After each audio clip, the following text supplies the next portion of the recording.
On va évoquer à présent une réalité à laquelle sont confrontées les personnes handicapées, le manque de place en institution. Une fois la scolarisation terminée, les adultes atteints par un handicap mental ne trouvent pas facilement des centres de jour adaptés. Et pourtant, à Genneval, il existe encore de la place dans une ASBL nommée la Mandorie, un vrai havre de paix qui ne demande qu'à accueillir de nouveaux résidents, Nicolas Gisson et Patrick Lemens. Qui pourrait s'imaginer que dans cette petite maison, nichée dans un quartier de Genneval, se cache une structure d'accueil pour adultes handicapés? À l'intérieur, l'ambiance y est calme et paisible, un véritable cocon intimiste où les résidents vivent en famille. Vous voyez, c'est une maison qui est meublée comme une maison et nous y menons une vie de famille, comme, si vous voulez, comme une famille élargie en vacances, avec des projets intéressants, avec des choses qui rendent heureux, qui sont valorisantes, qui font plaisir. C'est la seconde famille? Oui. Ah oui. Je me sens plutôt revivre des soucis avec tout le monde. À la Mandorie, on vient à la journée, parfois à la demi-journée. Les parents qui franchissent la porte sont à chaque fois ravis de trouver une structure moins bondée et moins bruyante que les établissements plus classiques. C'est très souple comme horaire, que les personnes qui s'occupent d'eux sont tout à fait charmantes et très proches d'eux, et que c'est une ambiance tout à fait différente de partout où il est passé avant. Sans vouloir être négatif, ça vous permet également de souffler en tant que parent? Exactement.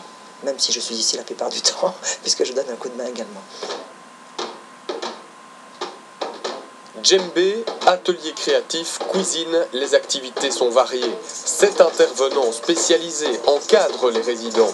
Des intervenants pour la plupart bénévoles. Certains n'hésitent pas à faire des kilomètres pour venir donner un coup de main à Evelyne Gernhardt. J'ai travaillé pendant beaucoup d'années comme éducatrice dans des institutions. Et ici, on prend le temps de considérer la personne handicapée dans son entièreté. On en tient compte pour du vrai. On a vraiment le temps de s'en occuper correctement. Alors vous occupez aussi de massage, en quoi ça consiste?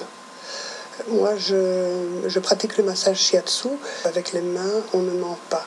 Et ça me permet d'avoir un contact avec eux qui ne me demande pas d'autorité par la suite, parce que j'ai réussi à capter leur attention.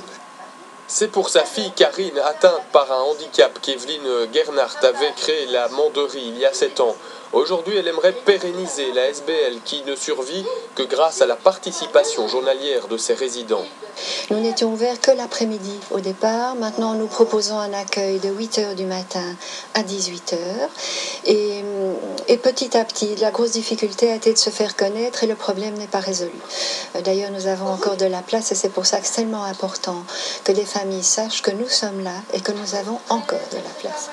La Mandorie est reconnue comme projet pilote par le ministère wallon des Affaires sociales, mais son avenir n'est en rien assuré, le genre d'ASBL qui mériterait amplement le coup de pouce de CAP 48.